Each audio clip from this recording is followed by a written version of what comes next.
Thanks to our international contacts, my office has also independently verified the apprehension of Cassandra Leong and Alice Guo's sibling Sheila Guo. We commend the Indonesian authorities for their decisive action in upholding the law and maintaining security. This is a promising development and a testament to our collective efforts. This goes to show how human trafficking facilitated by POGOs is a regional problem that needs a regional, even global solution.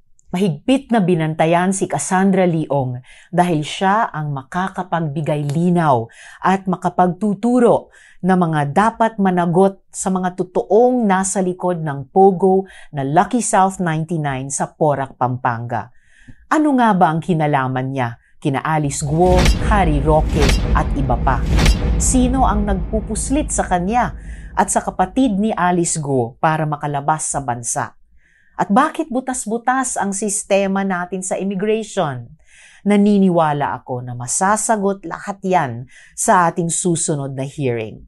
Inaasahan ko rin ang pagdalo ni Cassandra Leong at Sheila Guo sa ating hearing sa Martes. Mananagot sila sa pag-iwas nila sa Senado. Question.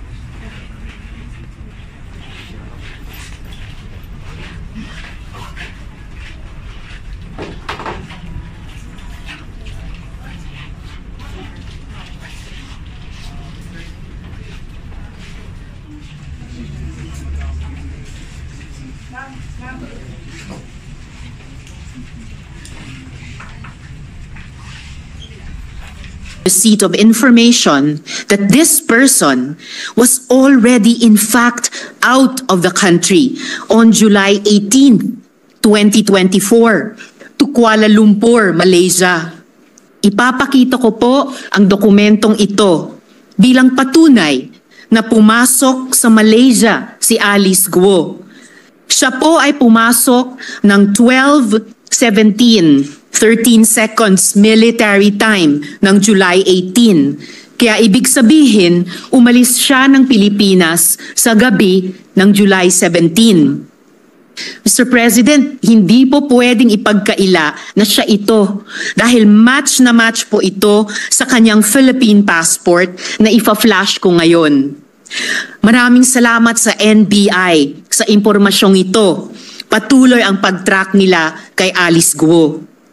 Ayon sa aking isa pang source, Mr. President, tumuloy si Alice Guo sa Singapore kung saan nagtagpo-tagpo sila ng kanyang magulang na sina Lin Wenyi at Guo Jianzhong.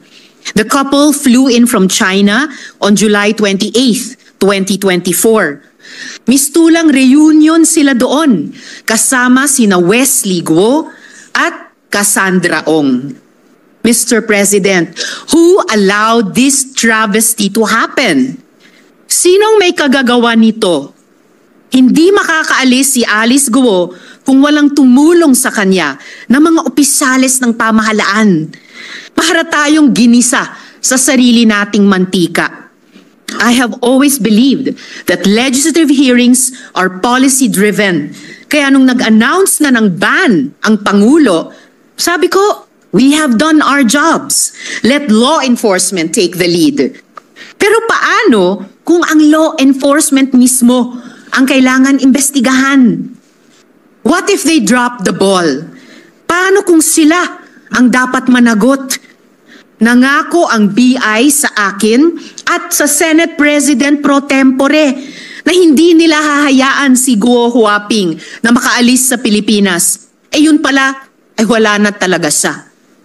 Mr. President, kung hindi po natin ito gawan ng paraan as an institution, as a country, parang nagpasampal tayo sa dayuhang ito na paulit-ulit ni sinaula ang ating mga batas, patakaran at proseso.